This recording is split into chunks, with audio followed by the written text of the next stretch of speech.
We're not from the same world, are we? No.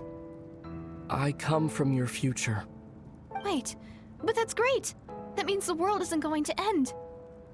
In that case, tell me, what happens to Conria? What happens to my homeland? No, wait. Don't answer that. We can only fight for our future. If the future is unknown, I still believe the Savior can turn things around. I'll carry on looking for her, even if you're not there to protect me. Although, in a way, I've already found my Savior. It's you. You protected me, and I believe you can protect us all. It's just too bad that we're not from the same time or place.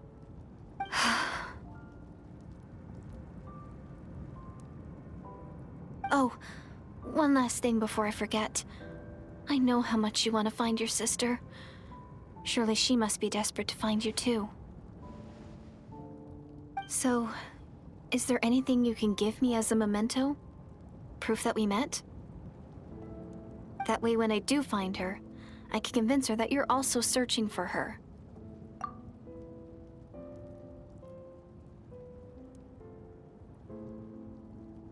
Huh? What is it?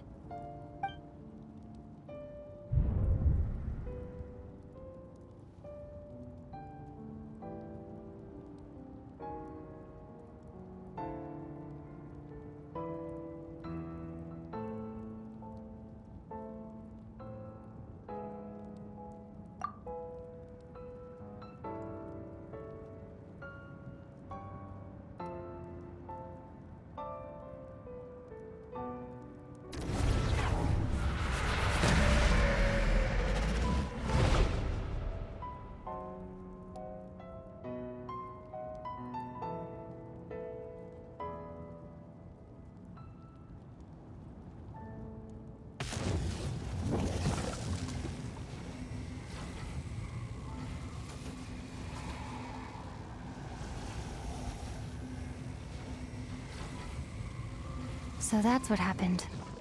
Istaroth, the ruler of time, must have had a hand in this. There's no other way that this meeting could have taken place. I knew only the ending. I've always been curious about the events that led to it. When the Cataclysm first began 500 years ago, I, as the Princess of Conria, was preparing to do my part, to fight back with all my might. But then, this girl, Deirdith, the irony was that even as she desperately begged me to save the world, she brought me news of you. I was stunned. And I was suspicious of her claim that you were searching for me. But then, she showed me the key to your hibernation chamber. We'd been separated ever since I awakened in Tevat. I searched the whole planet and found no trace of you anywhere. And then, she brought me that news at the worst possible moment.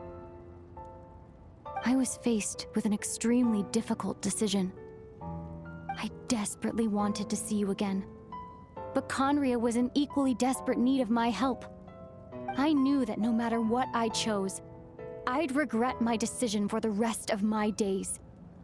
So I steeled myself against the guilt and made my decision. I went to see you. But when I found you, you were still in hibernation. Even the key to the chamber was still secure on your person. I couldn't make sense of what I was seeing, but there was no time to think. I just grabbed you and ran. That's where we are right now. And this question has haunted me for the past 500 years. I never imagined the answer would come to me like this. So my actions 500 years in the future set everything in motion. Are you mocking me, Istaroth?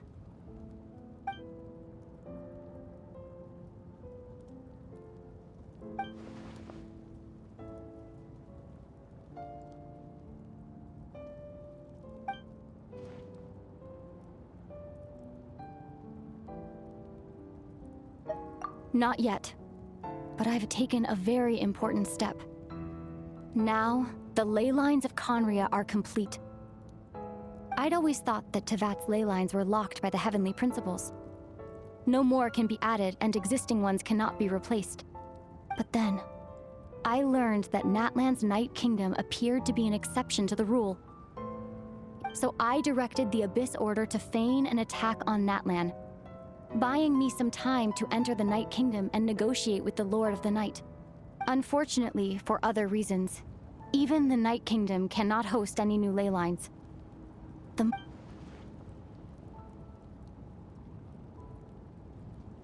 Still, I received the Lord of the Night's permission and activated the Loom of Fate.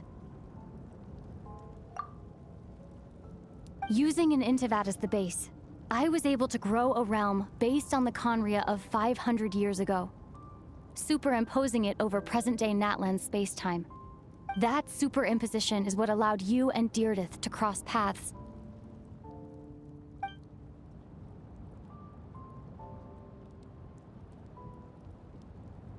After that, the new Conria was enriched with memories of the old, drawn from the Abyss Order's members in their meditation sessions. With those memories as raw materials, and the superimposed realm as a template, the Loom of Fate finally finished its work. What I now hold in my hand is the Atlas of the New World.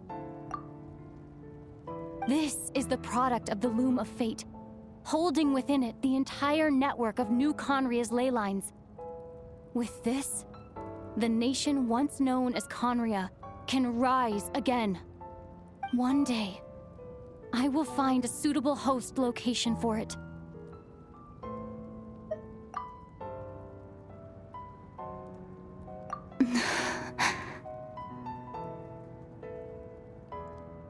When I first arrived in Conria 500 years ago, my memory was completely blank.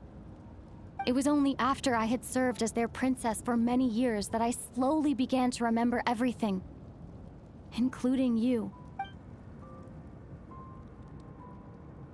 But recovering old memories didn't simply erase the part of my life I spent in Conria. I still see it as my second home. That is why my guilt weighs so heavily on me.